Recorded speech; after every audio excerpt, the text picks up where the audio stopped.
In order to understand a little bit more about my subject matter, it's probably helpful to know a little bit more about myself.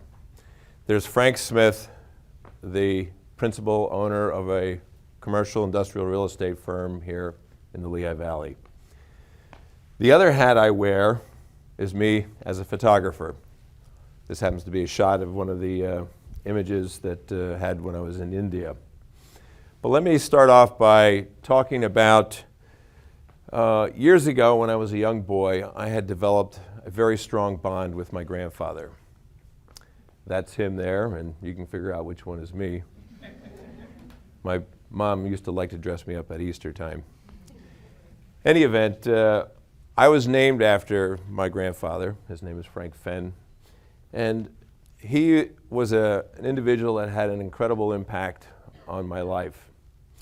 He immigrated to this country as a young man by himself from Germany. He was a man of amazing talents. He had a skill set with his hands, with his eyes, and with his mind. He worked for what was called the New York Advertising Agency at the time. And he was fortunate that his avocation was his vocation. And whenever we would get together, one of the things that he liked to do, and I enjoyed that with him, was he would take me out on excursions. And those excursions could be down the street to the local playground, or a short walk to Sheepshead Bay in Brooklyn, which is where they lived, or a short subway ride to Coney Island. But the one common element in all of that was that wherever and whenever we went, he always had a camera with him. And it was at some point in time when I was around 3 years old that my grandfather purchased a replica 35 millimeter for me. And here I am in my first photo shoot of my brother and his one-year-old birthday. For me, this was a gift above all gifts because this was something I loved to watch him do. Now, when we would go out on our excursions, I had my camera with me. And I would have the opportunity to watch him, learn as he shot, and I would do the exact same thing. The only difference is I didn't have film on my camera, didn't realize that at the time. Not that that made any difference to me. All the while, though, while I was watching him, I was learning some primary fundamentals of photography, and that was composition. I would watch my grandfather. He would compose, recompose, look through the lens, go back and recompose it again, and until he was ready, he didn't push that shutter release. But at the time he was ready, you knew the picture was right. And that was a great lesson for me in many ways. People often ask me today, what was the influence? How did I get started in photography? What got me there? And it's a very easy answer for me. It's my grandfather. During my teenage years, I became known as the kid with the camera around his neck at school. And it was one of those things I know that was from my grandfather that I had that passion. And it was interesting from the standpoint that as I progressed with that, I thought this is something that could be of interest to me further on down the road. So as a teenager, I was fortunate to land a job for what was at then known as Hess's department store. Some of you may know that. But the thing that was wonderful for me was I got a job in the camera department. And talk about a kid in a candy shop, this was an ideal scenario for me. I only worked part-time because I was going to school. And I worked behind the counter selling cameras. And during this time, I got to learn an awful lot about cameras, equipment, and I was able to play with the equipment. It was a fabulous job. However, management didn't necessarily like some of my approaches because people would come in to buy a camera, and they'd say, I had this camera, I can't get it to work. And I'd say, well, let me look at it. And in a short period of time, it was usually some minor glitch. I fixed it for them, and out they went. No sales were being rung up, though. So management was a little concerned about this, but the good news is after a short period of time, my sales exceeded all of the full-time people who were on a commission basis because I developed this following, and it was because I enjoyed photography. I enjoyed helping people with that photography. As time went on, I then got a job, this was during the summer, at a local photography facility up in the Poconos, taking honeymoon pictures. And let me tell you, there's all types of stories I could tell you with that. especially as a very, very young person. Subsequent to that, I also worked for a portrait studio at Olin Mills, traveling around and learning all about portrait work. And at the time, I was doing wedding photography on the side on the weekends, helping to support this habit of mine. The only thing is, as I was continuing to do more of this, this was now my vocation, but I was starting to lose something that was causing me some concern, and that was the creative element. All of these employers that I worked for had very specific goals and said, this is what you need to do and this is what we're trying to accomplish. I was still able to introduce my own creativity into all of this. However, I had to follow their rules. So that caused me some stress, and all along, both prior and during these jobs, one of my goals and objectives was I wanted to be the next Ansel Adams. And for those of you familiar with him, he's an amazing landscape photographer. And I thought to myself, if I'm not going to be that Ansel Adams, I wanted to be a photographer that would be able to create some positive impact on the world. Well, as time went on, I realized that I was not achieving this goal. I was struggling. I wanted to attain the goal. I wanted to have a family, and I wanted to have a reasonably financially secure job. And I was having difficulties being able to do that with the path that I was on. Well, fast forward, I was able to get a job in the construction industry. I worked for a local commercial construction firm as an estimator, and this was a job that I was really enjoying. It was an area where, with construction, there's a little bit of commonality to the photography, is that you get to see things develop. I get to see projects start from the ground up and move forward from there. For me, that was very satisfying. However, I was still struggling with this avocation and vocation thing, and it particularly compounded along the lines of when they came to me and offered me a partnership position in the construction company. Well, needless to say, I was very happy and very thrilled about that. The problem with that, or the good news is now I was able to control my own hours. I could decide when I wanted to work and all that good stuff. The bad news is I found myself working 10, 11, 12 hours a day and devoting even less time to my passion, which was photography. Fast forward again, my partner and I, we developed a pretty good expertise in constructing buildings for commercial developers throughout eastern Pennsylvania. And at some point we talked to ourselves and we said, you know what, we can do this. Why don't we just go ahead and start our own development company? And we did that. And it was a very, very successful endeavor for us up until the time in the 1980s when the financial crisis hit the financial world. And it totally changed things for us. And we knew at that point in time that we had to regroup and change the way we were doing things. And as such, what we did is we started a company that focused on third-party development, and it was in the development arena, but more with brokerage and management. So as time went on, I realized during the past 35 plus years of my career that there was many challenges and opportunities that I've passed along the way.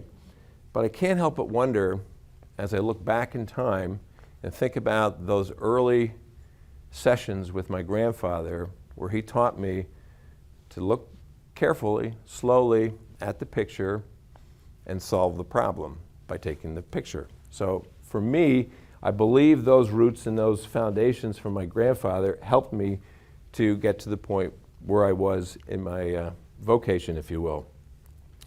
As I progressed over the years, the company that we had has been doing well. So I'm very blessed and fortunate to have that. We've got a strong team, I've got a great staff, we've developed a good reputation, and now I'm able to return to some of those original life goals I had with my passion being photography. Another parallel that I've learned along the way about both avocation and vocation is, as I mentioned earlier, I had my grandfather as a very, very important mentor to me at a young age. But as an adult, I stumbled across an individual who has been a mentor to me as an adult. And that person's name is John Isaac, and you can see the picture here, that's him. John is a very amazing individual. John was the head photographer at the United Nations for some 20 plus years. John has allowed me to be his friend and travel companion. We have gone to all parts of the world, many parts of the world, and seen amazing things. And you can appreciate John, as the head photographer of the United Nations, has seen incredible things, the good, the bad, and the ugly.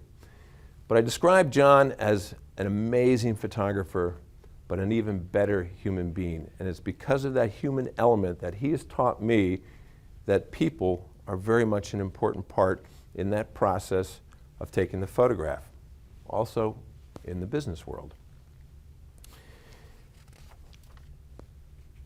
The benefits of having a mentor, at least for me, I feel have been life-changing.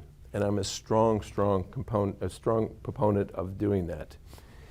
As I've been able to reignite my passion, I believe that the lens I looked through when I was a young child has changed. When I used to look through that lens in my younger years, it was more about photographing memories. Today, my change on that is that it's now about creating stories or being able to tell stories. From these experiences over the last several years, I've been asked by several international nonprofit organizations to help photograph their subject matter and their missions. And when I talk about photography over the years, it would probably be helpful for you to get a picture of this. And this is a shot of me just recently in a little place called Allahabad, India, doing my thing, if you will. But let me tell you a little bit about what I classify as philanthropic photojournalism, and that's what I'm focusing on in my life today. Recently, I have been asked to go to Mumbai with an organization that their focus is on the child sex trade.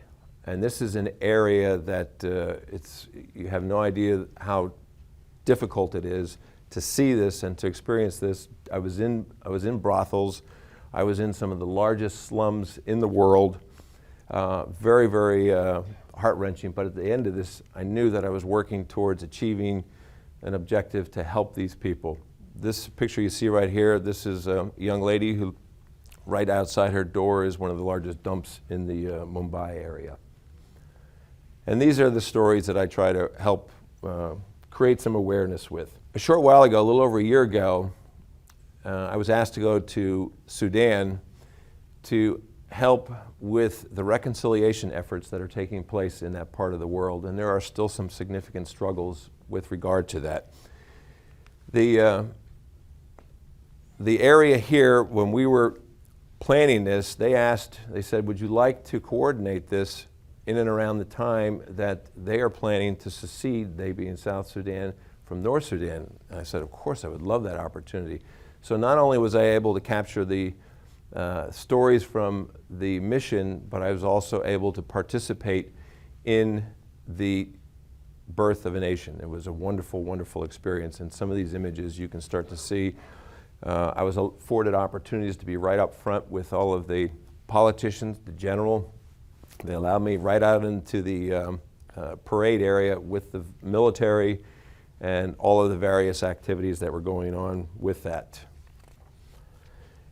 I just recently returned from Haiti, where I was asked to photograph handicapped children in the orphanages. And in a place like Haiti, and this is all as a result, of course, of the earthquake that took place not too long ago, people with handicaps are looked at in a totally different light, and it's a very, very difficult thing. These are some of the pictures, and many of the photographs that I took at all of these locations I am not going to share with you for obvious reasons, just to be respectful to that. The preceding picture, that's the school where they studied and where they worked, and this was probably one of the nicest facilities that I had the opportunity to witness while being there. Malnutrition is a real difficult problem, which is compounding the handicapped aspect of things.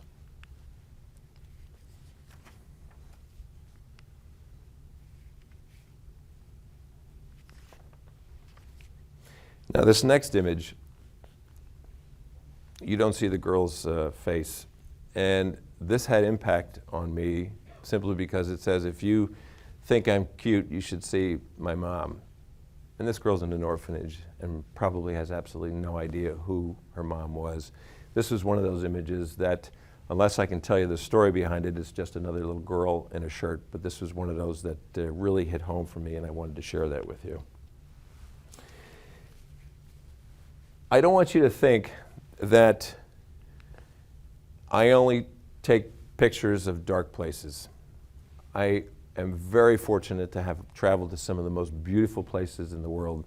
So beyond the dark spots, beyond the difficult things, I enjoy taking images of places of beauty. I was just recently in Iceland, had the opportunity to do some photography work there with some of fellow photographer friends. So again, I don't want to just leave it on a sour note with respect to some of the challenges. This is Bhutan, an absolutely beautiful place in the world. And it doesn't have to be far. This is a 5-minute walk from this studio of a trestle right down the street that I was fortunate enough to catch a beautiful sunset. This is the Lehigh Parkway where I go with my dog, my wife, and sometimes our granddaughter just to take a walk through there. This is a photograph I took right on the kitchen table. And one of my favorite subject matters is now my granddaughter, and of course with the dog. I believe that my avocation has been beneficial to me in the business world. It has helped me understand how to see and identify problems, and I go back to those roots with my grandfather where he taught me those valuable lessons. Today I use my gift to help capture images of areas with problems and with the desire to be part of the solution. My younger years in photography, as I said, was more about capturing the memories. Today it's about telling the stories and with the hopes of bringing pictures back to those organizations that have asked for their assistance to have a strong and profound impact on what their cause may be. Many of us leave our passion behind for family, careers, and other things. I fell away from photography for quite a few years while I was building my vocation and working on raising a family and all those other things that make up for a busy time schedule. I'm fortunate that I've been able to rekindle that passion, and I've set a path for myself that when the opportunity presents itself and I'm able to wind down from my vocation, I'll be able to dedicate more time to my avocation. So my message to you, if I can leave this with you, is if your avocation does not become your vocation, don't lose heart and don't lose your passion. Take the steps along the way to maintain your passion, and as time and life circumstances permit, follow your goals. Goals that come from your core allow you to express your inner self more fully and to become more satisfied. So with that, I would say follow your dreams, but allow me to leave you with a stanza from a poem by Robert Frost. And it says, "But yield who will to their separation. My object in living is to unite my avocation and my vocation, as my two eyes make one in sight. Only where love and need are one, and the work is play for mortal stakes, is the deed ever really done, for heaven and the future's sakes." Ladies and gentlemen, thank you very much.